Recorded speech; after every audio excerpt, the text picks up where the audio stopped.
लोक लाज मर्याद जगत की तरण जो तोड़ बगावे, जब कोई राम भगत गत पावे। अब एक तरफ तो सारा समाज लोक लाज ब्राह्मण कुल इज्जत और बेइज्जती का सवाल है, और एक तरफ भगवान खड़े दीनदयाल। तो यहाँ इसका नाम है ब्राह्मण, इसका नाम है भक्त। समाज नहीं देखा। मीराबाई ने कहा था कि सत्संग में जाना मेरा ना छूटे, चाहे जड़का मरो संसार। एकदम सीने से लगा लिया।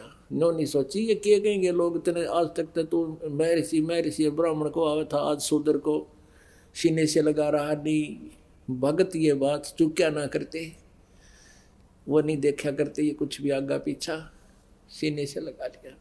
और जब परमात्मा को सीने से लगाया, ऐसे शरीर दाता का जैसे रूई होया करे, होय होय, क्योंकि वो तो 5 तत्वों से नहीं, वो शुक्रम कायम है सनाविरम स्वयंभू, वो परमात्मा। अब क्या बताते हैं, डोढ़ी पर्दा दूर कर फिर लिया कंठ लगाए, गरीबदास गुजरी बहुत जब बदन बदन मिलाए। कहते जब शरीर से टच किया उस जिसको सुदर समझते थे, आत्मा में एक बार तो नो होया कि लोग के कहेंगे दुख आत्मा बहुत पाई, पर भगवान भगत नहीं छोड़ा करते, भगवान को चिपट गया का तीनों। फिर क्या बताते हैं, अब रामानंद जी 104 साल के ब्राह्मण और 5 वर्ष के उस परम पिता कबीर पर बालक को, कबीर परमेश्वर को क्या कहते हैं, मन की पूजा तुम लखी ये मुकुट माल परवेसे, गरीबदास गति कौन लखे तेरा के वर्ण क्या भेख। होय होय। अब रामानंद जी कहते हैं परमात्मा आपको कैसे पहचाने हम, आपकी गति से आपकी महिमा से हम कैसे परिचित हो। अब किस तो वर्ण में आप खड़े हो, शूद्र वर्ण में, और किस वेशभूषा में। एक 5 वर्ष के बालक धोती कुर्ता बांधा पहना करते पहले बालक भी। अब तो जब भगवान कैसे पहचान सकते हैं, मालिक आपको कैसे माने, आप गॉड हैं, कैसे पहचाने आपको।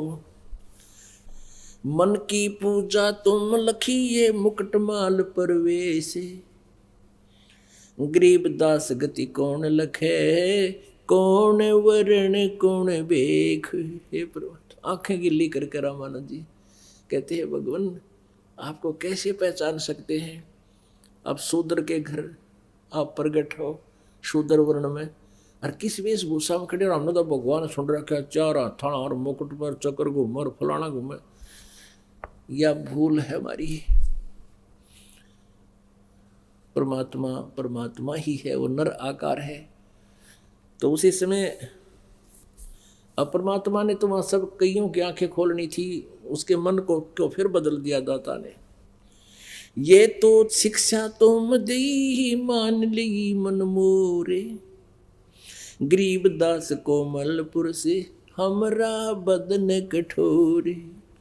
रामानंद जी कहते हैं आप, मैं समझ गया आपकी बात दाता, आपने मेरी फड़क निकाल दी, क्योंकि मैं छुआछात गणी करूं था, या तो मैं आपकी समझ गया कि आप मुझे क्या शिक्षा देना चाहते हो। अरे परमात्मा मेरा तो कठोर शरीर है और आपका तो कोमल बदन है, कोमल शरीर है।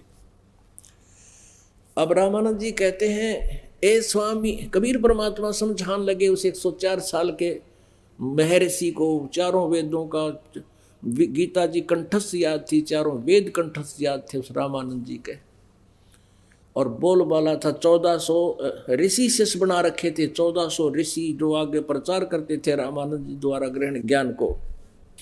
और उसको फिर परमात्मा कैसे समझाने लगे, ए स्वामी तुम स्वर्ग की छोड़ो आसारीत, गरीबदास तुम कारणे हम उतरे शब्द अतीत। तुम्हारे लिए आया हूं मैं ऊपर से सतलोक से चलकर। अब पुण्यात्माओं जो जिस रंग में रंग गया, अब 15-16 वर्ष का रामानंद जी घर त्याग के लग गया था मार्ग पे, 104 वर्ष का बूढ़ा हो गया। अब कहता है सुन बच्चा मैं स्वर्ग की कैसे छोड़ू रीत, गरीबदास गुजरी लगी, ये जन्म गया सब बीते। चार मुक्ति बैकुंठ में जिनकी मोरे चाह, गरीबदास घर अगम की मैं कैसे पाऊं था। अब रामानंद जी कह रहे हैं कि हे बच्चा, स्वर्ग की, क्योंकि विष्णु जी के उपासक थे, स्वर्ग ही सुप्रीम स्थान था हमारा, हम सभी एक ही ज्ञान से आधारित थे। रामानंद जी कह रहे हैं, ये बच्चा स्वर्ग की मैं कैसे छोड़ दूं ये आशा। और चार मुक्ति बैकुंठ में जिनकी मोरे चाह। फिर रामानंद जी कह रहे हैं कि जो तुम बताना चाहते हो, क्या ऊपर से आए हो, उसको मैं कैसे समझूं। अब रामानंद जी विष्णु भगवान की महिमा सुनाते हैं और उसके विष्णु लोक की महिमा गा रहे हैं। एम रूप जहां धरण है, रतन जड़े बहु शोभे, रामानंद के बैकुंठ को तन मन मेरा लोभे। शंख चक्र गदा पद्म है वो मोहन मदन मुरारे, गरीबदास मुरली बजे वो स्वर्ग लोक दरबारे। दूधों की नदियां बगे वो सेत वृक्ष सुभाने, गरीबदास मंगल मुक्ति स्वर्गापुर स्थान। अब रामानंद जी कह रहे हैं वहां मैं देव शरीर पाऊंगा। और वहां कैसा शरीर है, रत्न जड़ाऊ मनुष्य है। मनुष्यों के जैसे तेल हो जाते हैं ना कि बच्चा के, और वो अच्छे लगते हैं, तो कहते हैं वहां पर तेलों के स्थान पर रत्न लगे होते हैं। ऐसा शरीर है देवताओं का। रत्न जड़ाऊ मनुष्य है, गण गंधर्व सब देव, गरीबदास उस धाम की मैं कैसे छोड़ूं सेव। उस विष्णु के लोक में जाऊंगा, उसकी पूजा सेव माने पूजा को कैसे छोड़ूं। ऋग यजुश्याम अथर्वणम ये गाँव चारों वेद, गरीबदास घर आगम की कैसे जानू वेद। अब ये क्या बताया करते थे कि वेदों में विष्णु जी भगवान है, जो शिव जी का पुजारी है वो कहता शिव जी ही पूर्ण परमात्मा है। तो यहाँ ये यहीं अड़ा बैठा है कि ऋग यजुश्याम अथर्वण ये चारों वेद विष्णु जी की तो महिमा गा रहे हैं। अब क्या बताते हैं,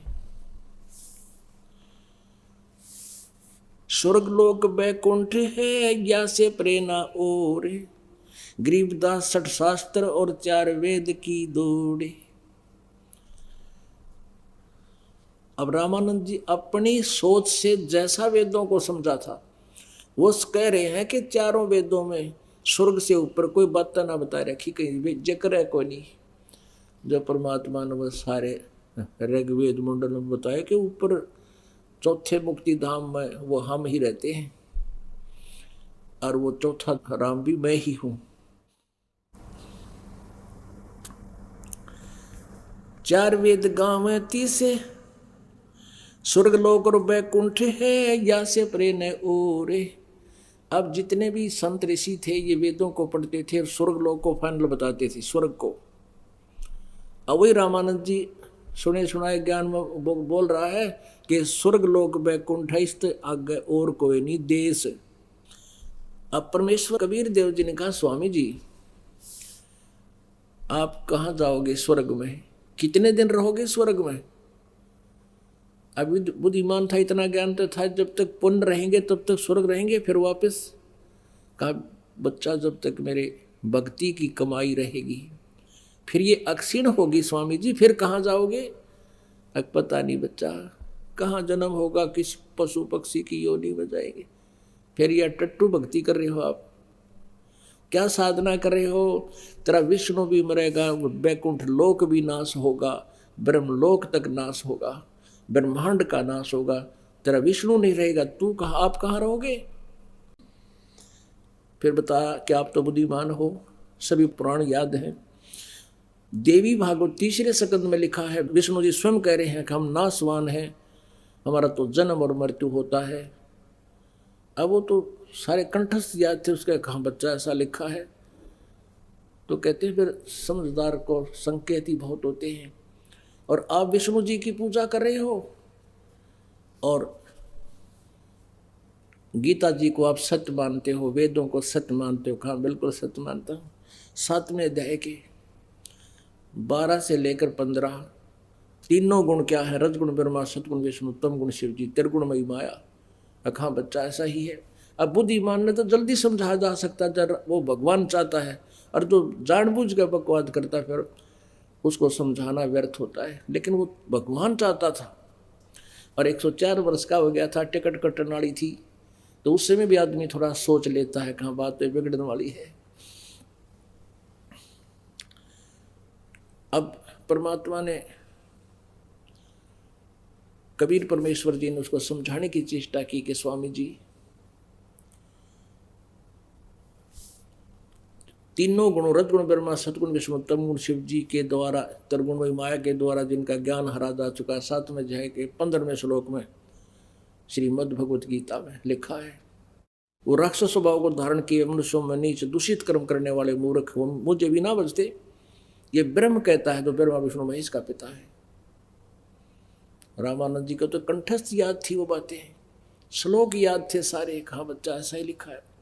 फिर 16, 17 और 18 में, 7वें अध्याय के 16, 17, 18 में अपने विषय में कहता है ये ब्रह्म के मेरी पूजा भी 4 प्रकार के करते हैं। उनमें से ज्ञानी मुझे अच्छे लगते हैं क्योंकि उन्होंने ये फैसला कर लिया है कि एक भगवान की भक्ति करनी चाहिए, आन उपासना अन्य देवता की नहीं करनी चाहिए। लेकिन वो भी तत्वदर्शी संत ना मिलने से मेरे वाली अनुत्तम साधना में ही लीन रहे। कि हाँ बच्चा ऐसा ही लिखा है। फिर 20, 21, 22 और 23 में स्पष्ट किया है कि जो अन्य देवताओं की पूजा करते हैं उनकी साधना शास्त्र विरुद्ध होने से व्यर्थ है। कहाँ बच्चा ऐसा ही लिखा है। सारा कुछ समझ गया फिर भी क्या कहता है? कैसा है ना, मैं समाधि लगाता हूँ और मैं सुरती ऊपर पहुंच जाती है, मेरा ध्यान समाधिस्थ हो जाता हूँ, ऊपर जाता हूँ।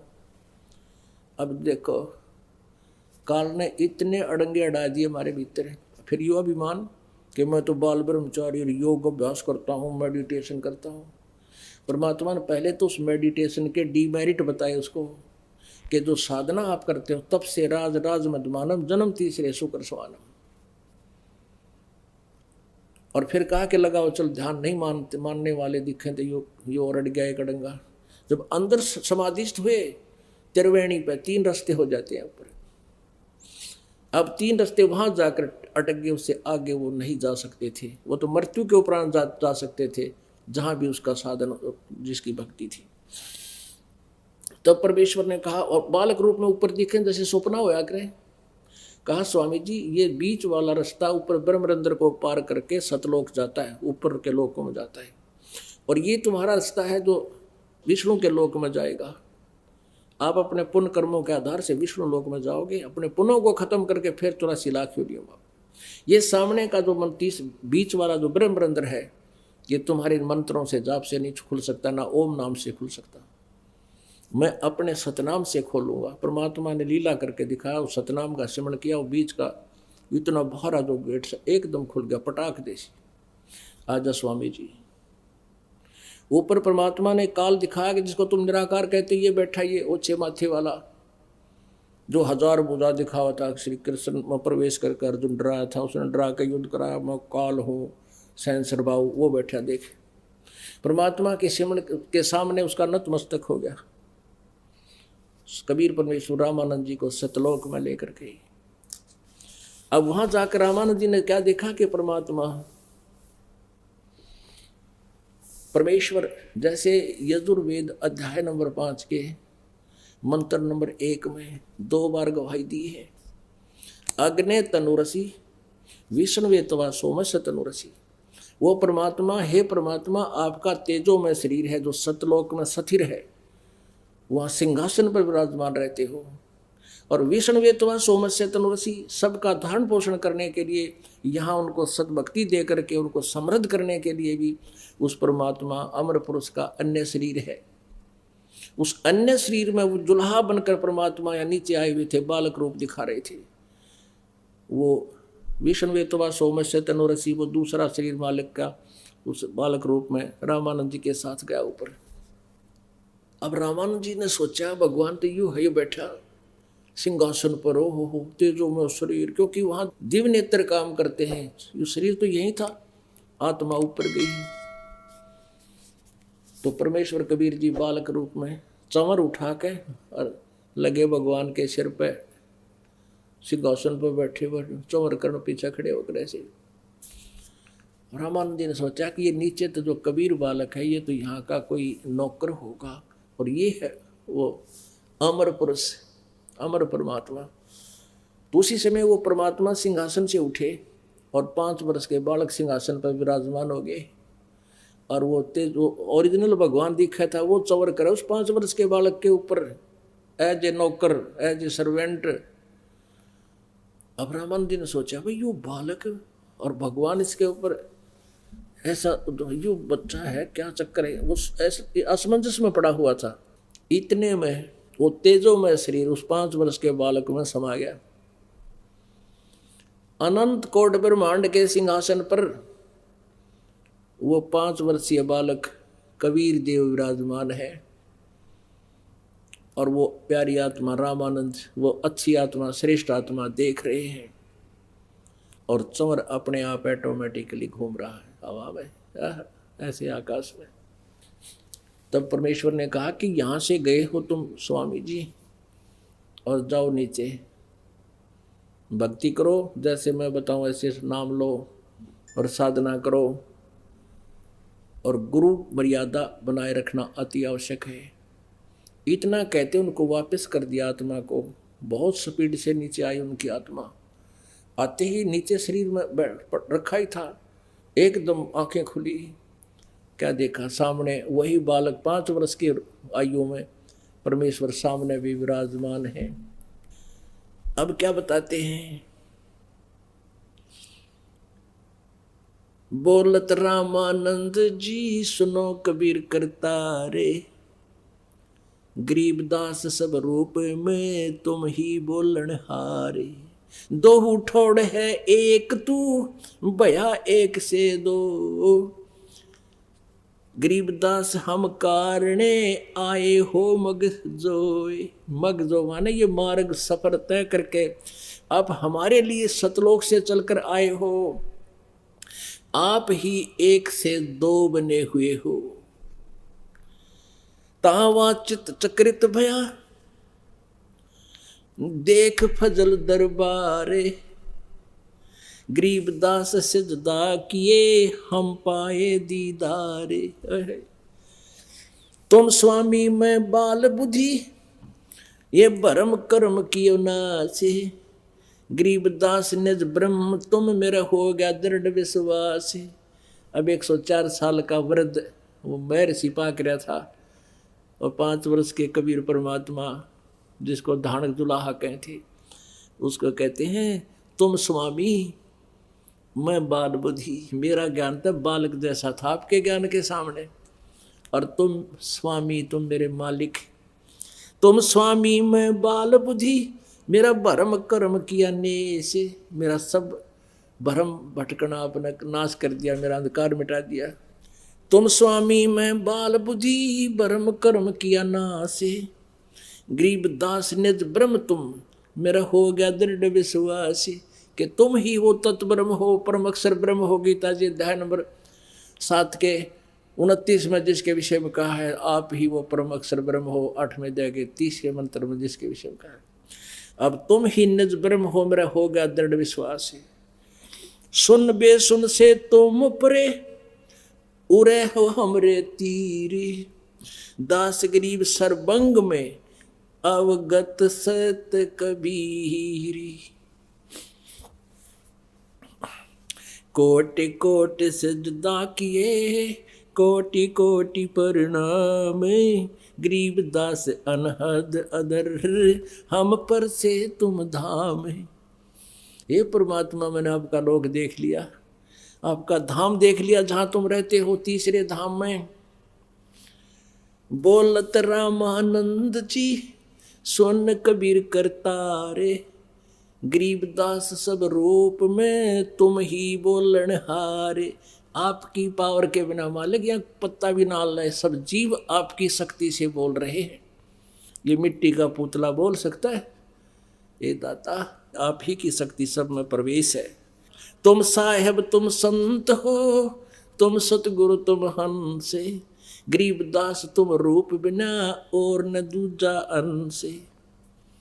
अब रामानंद जी कहते हैं तुम साहेब तुम संत हो, तुम ही भगवान और तुम ही संत हो, यानी तुम ही संत हो और तुम सतगुरु तुम हंस। सतगुरु यथार्थ ज्ञान देने वाले पृथ्वी पर तुम ही हो दाता, दूसरा नहीं। और तुम ही हंस, हंस माने जैसे एक बुगला पक्षी होता है, एक हंस होता है, दोनों की एक जैसी शकल होती है, एक जैसा शरीर होता है, उनके क्रियाओं मंत्र होता है।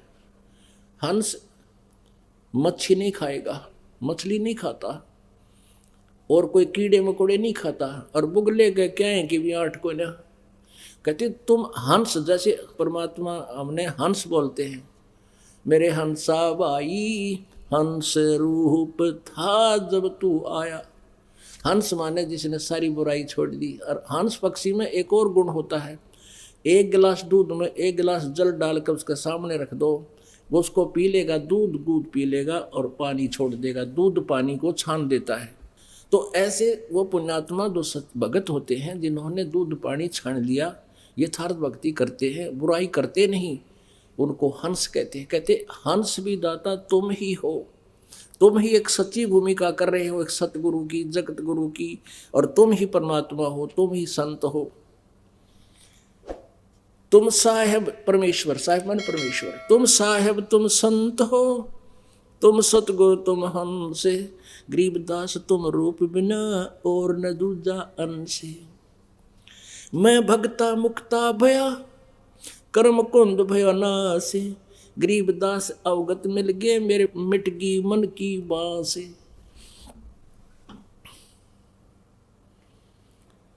अब 104 साल का वृद्ध मैं ऋषि पाक रहा था, 1008 आगे पाछ चला था, सरस्वती स्वामी पंडित।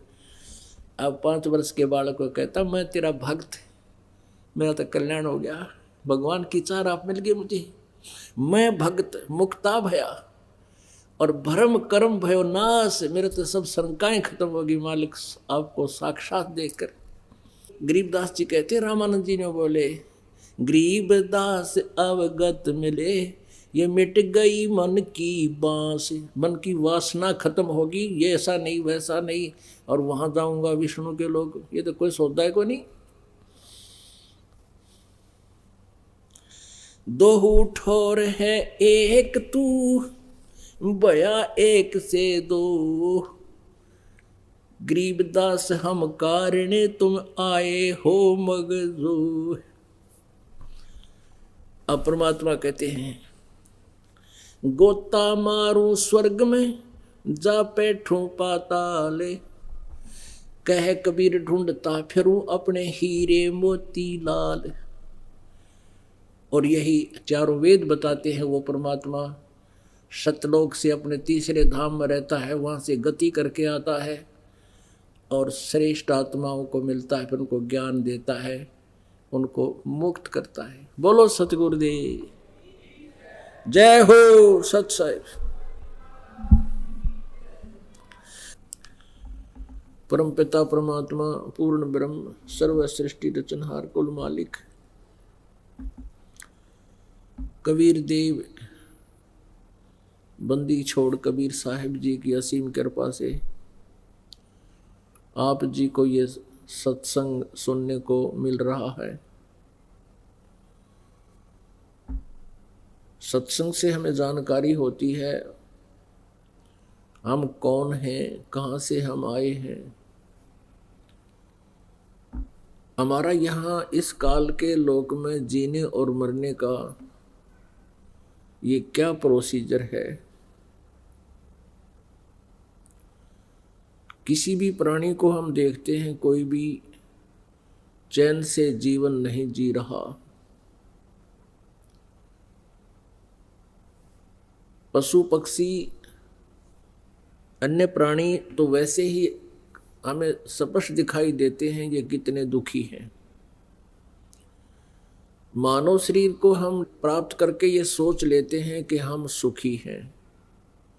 लेकिन हम भूल जाते हैं तत्व ज्ञान के अभाव से कि हम भी जीव हैं।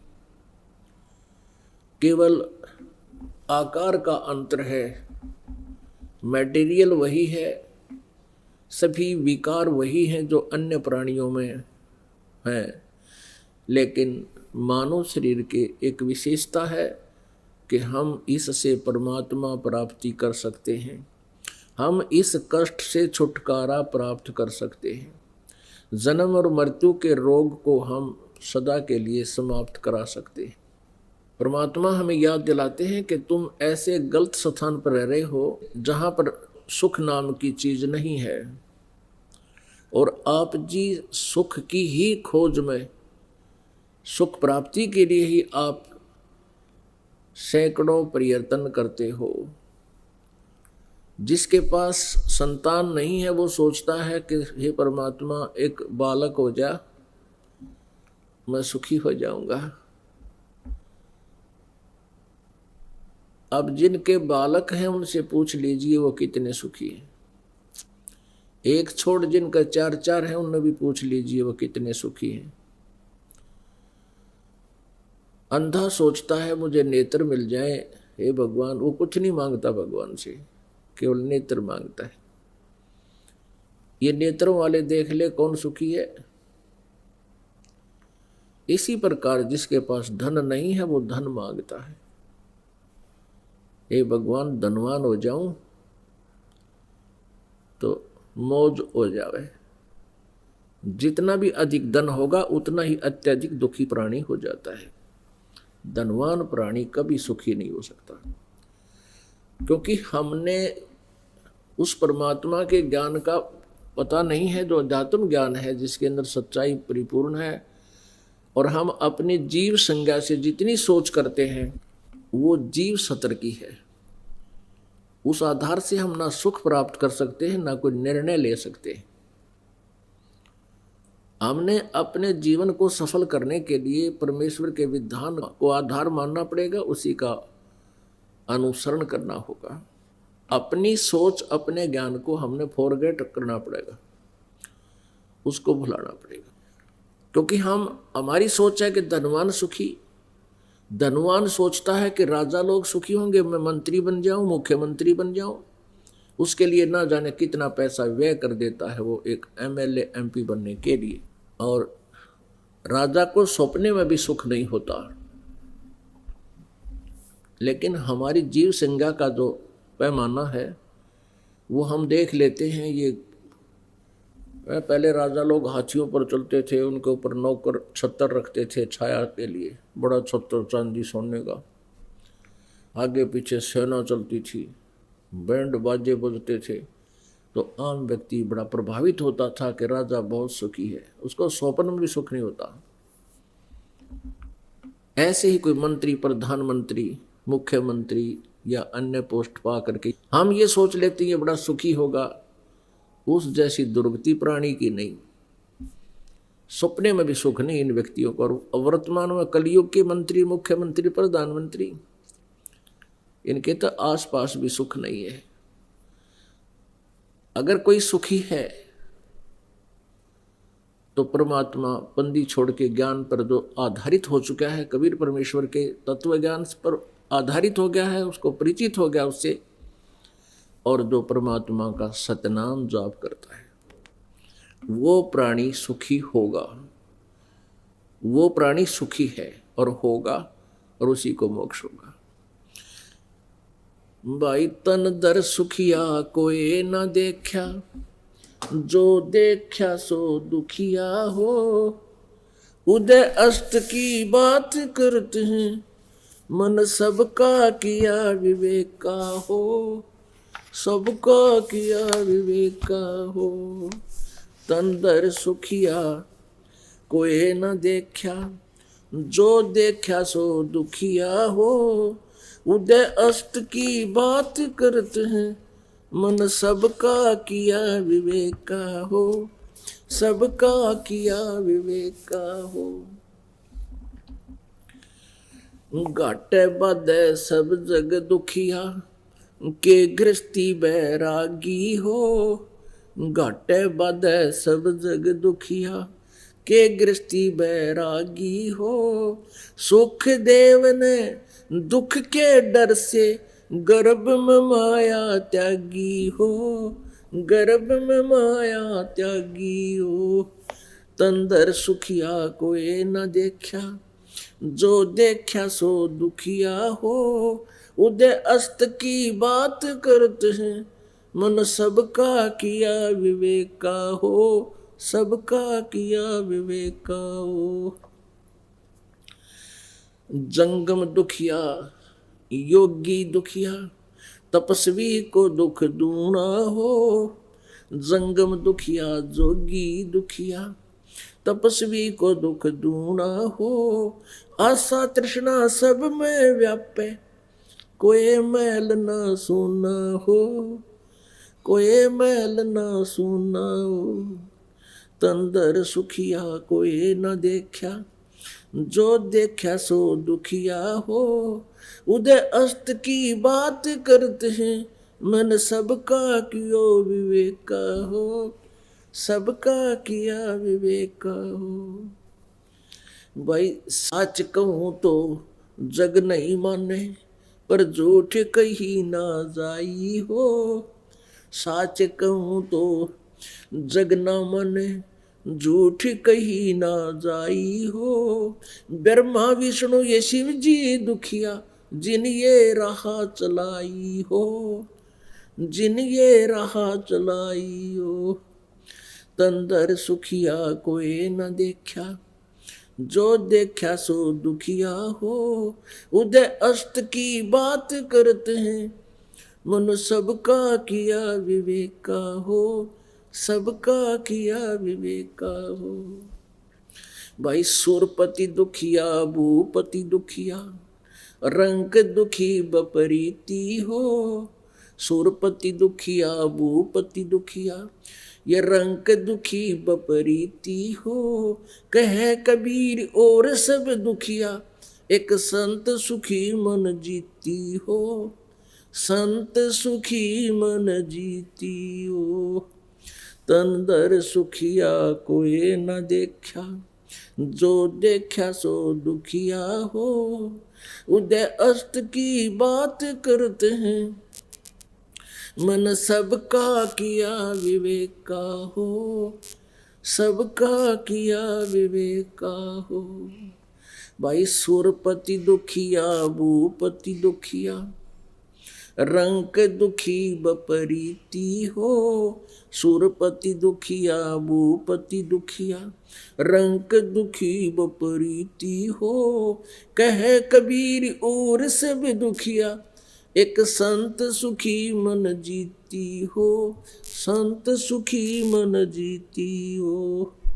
तंदर सुखिया कोई न देखा, जो देखा सो दुखिया हो। उदय अस्त की बात करते हैं, मन सबका किया विवेका हो। सबका किया विवेका हो। परमेश्वर कबीर जी अपनी महिमा आप बताने के लिए अपने सतलोक से चलकर यहाँ आते हैं, और हम प्राणियों को याद दिलाते हैं कि ये सुख सथल नहीं है।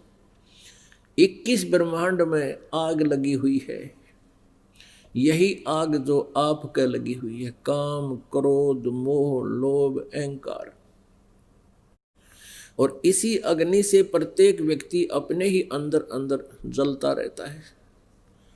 ब्रह्मांड 21 आग लगी है, और ये कृत्रिमबाजी सभी ठगी है। अपने आत्मा वो जो सुख हम तलाश कर रहे हैं, वो सुख सतलोक के अंदर है, सचखंड में है। वहां पर ऐसी ही सृष्टि है, वहां पर ऐसा ही जीव है, ऐसा ही जीवन है। वहां पर 84 लाख योनियों नहीं है, केवल मानव सदृश जीवन है वहां पर। हमारा ऐसा ही केवल एक मानव जाति ही वहां पर है, अन्य प्राणी नहीं है। और वहां किसी वस्तु का अभाव नहीं। वहां इच्छा रूपी विमान आपके पास होगा। जैसे आपकी इच्छा होगी कि हम वहाँ जाएं तो 1 सेकंड में आप वहीं पहुँच जाओगे। वहाँ ऐसी व्यवस्था, आप प्रत्येक के पास आध्यात्मिक उपलब्धियां होंगी।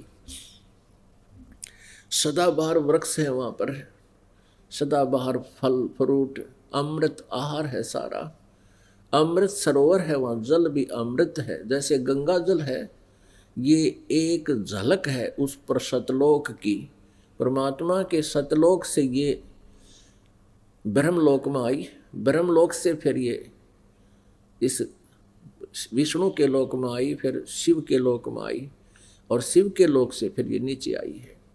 तो वहाँ से आते आते भी इसमें, यहाँ इस गंदे लोक में आके इसमें बहुत फर्क पड़ गया है अमृत जल में, लेकिन अब भी ये अद्वितीय जल है पूरे विश्व में, इसके बराबर कोई भी वाटर नहीं है। आज तो आप जी को ये ऐसा महसूस नहीं हो रहा क्योंकि उपलब्ध है। कलयुग के लास्ट में गंगा और जमुना सूख जाएंगी, ये उल्टी ऊपर को दूसरे लोकों में चली जाएगी। तो उस समय आगे के जो जीव होंगे मनुष्य, ये कथा मात्र रह जाएंगी कि कोई ऐसी दरिया थी जिसका जल कभी खराब नहीं होता था। और कोई अविश्वास किया करेगा, कोई विश्वास किया करेगा, कोई ना करेगा कि झूठ है, ऐसा कुछ नहीं हो सकता, जल तो खराब होता ही होता है। और आज आपके समक्ष है, तो ऐसा आहार है उस सतलोक का। ये एक परमात्मा ने एक सैंपल दे रखा आप जी को। ये जो नकली पंथ हैं जो कहते हैं कि सचखंड के अंदर प्रकाश ही प्रकाश है, नूर ही नूर है, वहाँ पर आत्मा और उस परमात्मा में ऐसे लीन हो जाती है जैसे बूंद समुद्र में एकम एक हो जाते हैं। ये सब ये इनकी गलत स्टेटमेंट है, रॉन्ग स्टेटमेंट है, इनका अनुभव नहीं, इनका कोई, इनको ज्ञान भी ठीक नहीं। जिनकी थ्योरी ही गलत है तो प्रैक्टिकल अपने आप गलत होता है। तो पुण्यात्माओं, यदि ऐसा हो कि वहाँ कुछ भी ना हो तो किसकी रुचि बनेगी वहाँ जाने में? सपने में भी ना बने, चाहे कितनी बात बनाता हो आदमी। अब कोई कहे कि समुद्र में छलांग लगा जाओ कल्याण हो जाएगा, इतना मूर्ख कौन है, समुद्र में छलांग लगा देगा, प्रत्यक्ष दिखे डूब के मरने वाली बात। और फिर भी श्रद्धालु वहां जुड़े बैठे हैं, क्योंकि परमात्मा कहते हैं गुरु भी अंधा और शिष्य तो अंधे होते ही हैं, क्योंकि उन्होंने तो ज्ञान ही गुरु से लेना होता है। अंधे की बाँ गही अंधे ने, मार्ग कौन बतासी। तो ऐसे वो संत भी ज्ञानहीन, अंधे हैं, ज्ञानहीन हैं। तो परमात्मा हमें याद दिलाते हैं कि जिस सुख को तुम सुख मान रहे हो, सुख नहीं है। क्या बताते हैं कि वो सुख सतलोक के अंदर है, सचखंड के अंदर है। उस सुख की प्राप्ति के लिए कौन सा प्रयत्न आप जी ने करना चाहिए, उसकी विधि सत्संग में बताई जाती है। सचखंड में, सतलोक में जाने के लिए, अर्थात पूर्ण मोक्ष प्राप्त करने के लिए कौन सी विधि है, वो सत्संग में ही बताई जाती है। और पुण्यात्माओं, परमात्मा ने अपनी वाणी में कहा कि 3 लोक और भवन चतुर्दश कोई नहीं सत्संगी। ओए होए पुण्यात्माओं, ये शब्द कह देना आसान है, लेकिन इसको हजम करना बड़ा मुश्किल है कि 21 ब्रह्मांड में भी कोई सत्संगी नहीं है। 3 लोक और भवन चतुर्दश, पृथ्वी लोक, स्वर्ग लोक, पाताल लोक, और ये 14 लोक और हैं, ब्रह्मा विष्णु महेश की नगरियाँ, 88,000, ये वो भी एक ग्रुप बोला जाता है। ब्रह्मलोक, दुर्गा का लोक, इसका काल का अलग से एक स्थान है। ऐसे ये 14 भवन नीचे के साथ पाताल को छोड़कर 6 और लोक हैं। तो ये 14 लोक बताए जाते हैं। परमात्मा कहते हैं 3 लोक, पृथ्वी, पाताल और स्वर्ग, और इन 14 लोकों में कोई भी सत्संगी नहीं है। सत्संगी का अर्थ होता सच्चे ज्ञान युक्त प्राणी, जिनको भक्ति का यथार्थ ज्ञान हो, सृष्टि रचना की जानकारी हो, किसी को भी नहीं। इवन ब्रह्मा विष्णु महेश को भी आध्यात्मिक ज्ञान नहीं है, वेद ज्ञान नहीं है। अपनात्माओं, ये एक ऐसी कड़वी सत्य है, ऐसा कड़वा सच है कि हम हैरान रह जाते हैं कि क्या ब्रह्मा विष्णु महेश को भी ज्ञान नहीं था? नहीं था। इस कंसेप्ट को अभी क्लियर करते हैं। पहले प्रसंग चल रहा है कि तन दर सुखिया कोई न देखा, जो देखा सो दुखिया हो। उदय अस्त की बात करत है, मन सबका किया विवेका हो। जो पूरी पृथ्वी के शासक है, जहाँ सूर्य उदय होता है और अस्त होता है, यानी पूरी पृथ्वी का जो शासक है, कहते हैं उससे भी मैं खूब परिचित हूँ, उसको भी स्वप्न में भी सुख नहीं। क्या बताते हैं कि घाटे बाद सब जग दुखिया। घाटा मीन आनी होगी किसी को बिजनेस में, बाधा मीन लाभ हो गया। जिसको आनी होगी वो तो अंडरस्टूड है, वो तो दुखी है ही है। जिसने लाभ हो गया वो भी दुखी। वो कैसे दुखी है? जैसे आपको बेनिफिट हो गया 2 लाख का, और फिर आप क्या करोगे? यू पाल टेकन ना दे, 20 लाख के काम को स्टार्ट कर देगा। कोई ऐसी फैक्ट्री लाऊंगा, फलाना प्लांट लगाता हूँ, और उसमें 90% 70% लेगा लोन, और वो 2 लाख का बेनिफिट भी उसके अंदर। आगे फिर उसकी इतनी चिंताएं बढ़ जाएंगी, रात में भी नींद आनी हराम हो जाती है। फिर परमात्मा कहते हैं जंगम दुखिया योगी दुखिया, और तपस्वी को दुख दूना हो। ये जितने भी शास्त्र विरुद्ध साधक हैं, जो परमेश्वर कबीर जी की साधना को छोड़कर, सत साधना को छोड़कर, सतनाम का जिसके पास नाम मंत्र नहीं है सच्चा, और पूरे गुरु से प्राप्त नहीं है, उसको छोड़कर जितने भी साधक हैं वो भी अपना जीवन व्यर्थ कर रहे हैं। श्रीमद् भगवत गीता अध्याय नंबर 16 के श्लोक नंबर 23 में कहा कि अर्जुन, शास्त्र विधि को त्याग कर जो मनमाना आचरण करते हैं,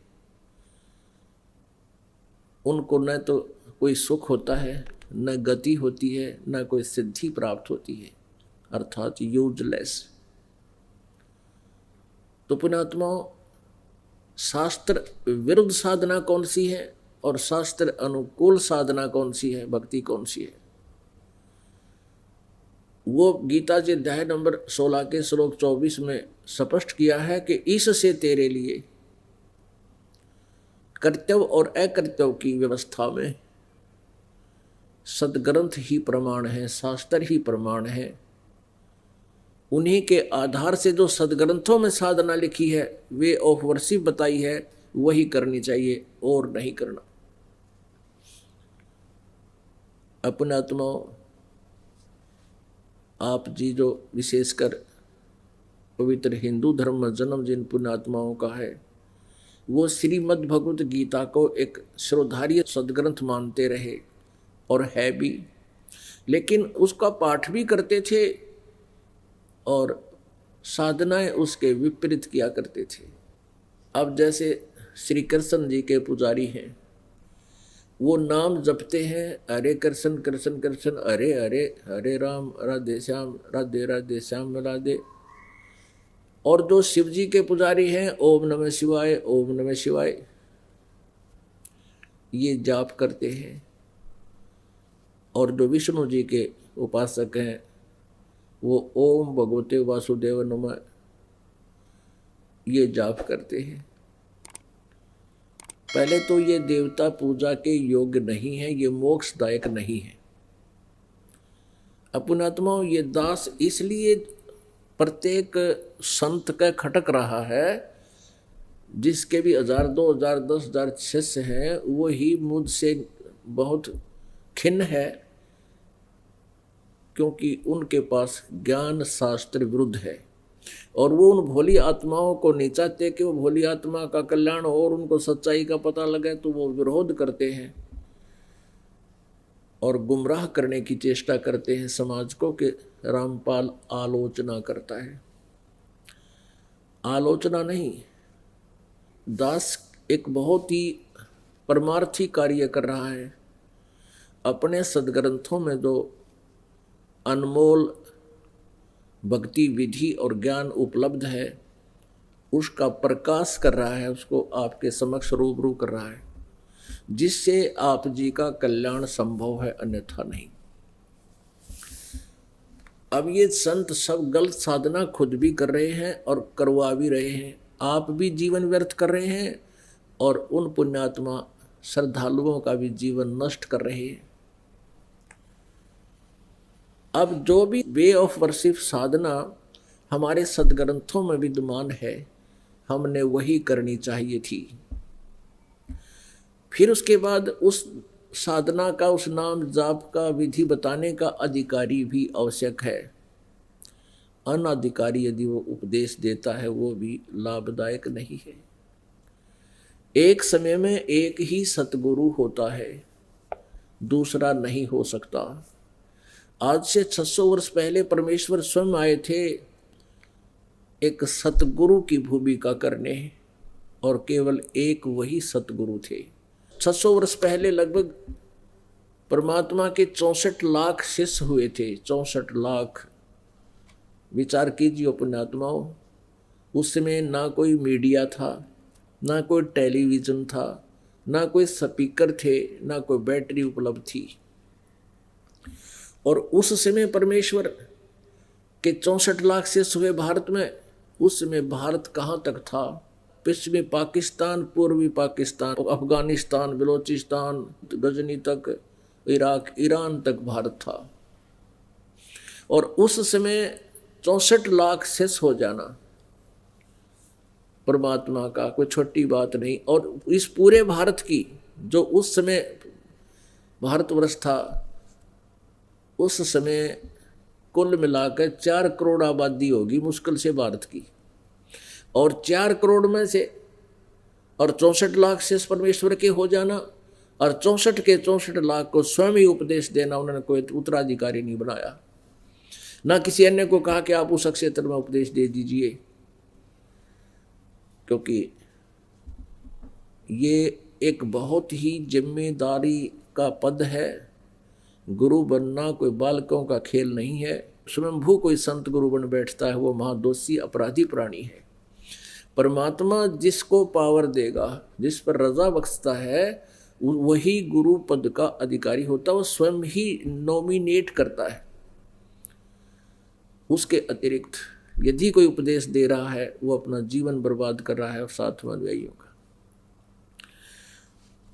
तो पुण्यात्माओं, एक समय में एक ही सतगुरु होता है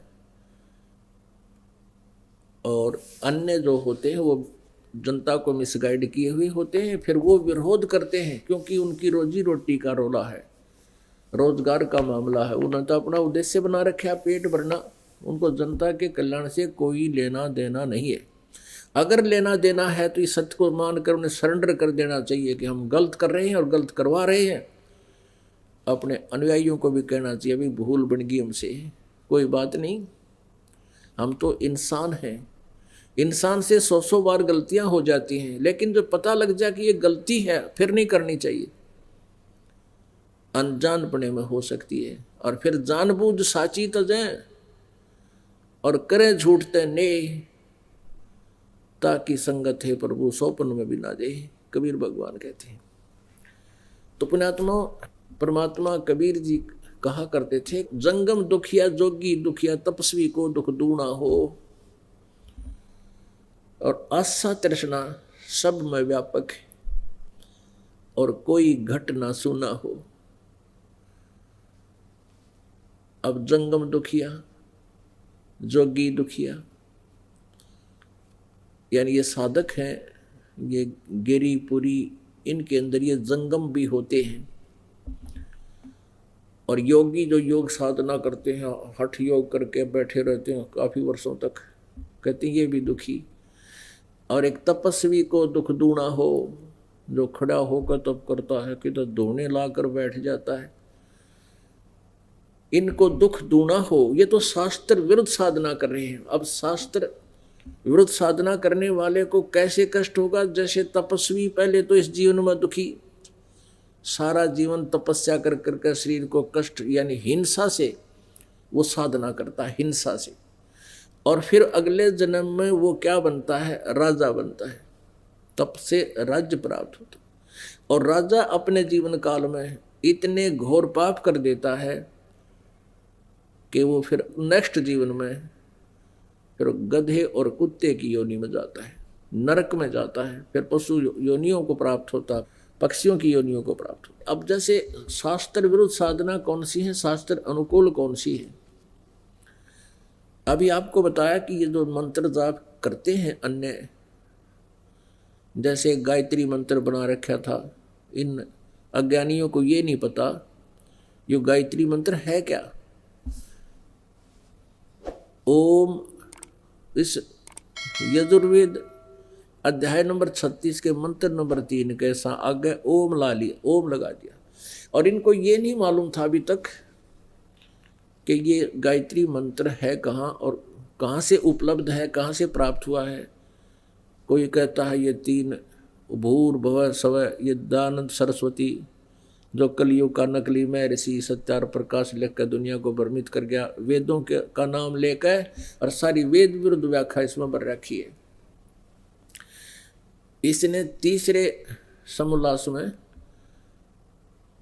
इस गायत्री मंत्र का उल्लेख किया है और कहा कि भू भवः और स्वः ये 3 मंत्र, 3 अक्षर तैतरीय आरंके से लिए हैं, और शेष के बारे में भूर्भुवः स्वः तत्सवितुर्वरेण्यं भर्गो देवस्य धीमहि धियो यो न प्रचोदयात्, इसके बारे में कुछ नहीं पता उसको, क्योंकि इसने किसी न किसी से नकल करके सत्यार प्रकाश भर दिया और कुछ अपना अज्ञान ठोक दिया। ये सारा इसके अंदर अड़ंगा ठोक गया। और ये विशेष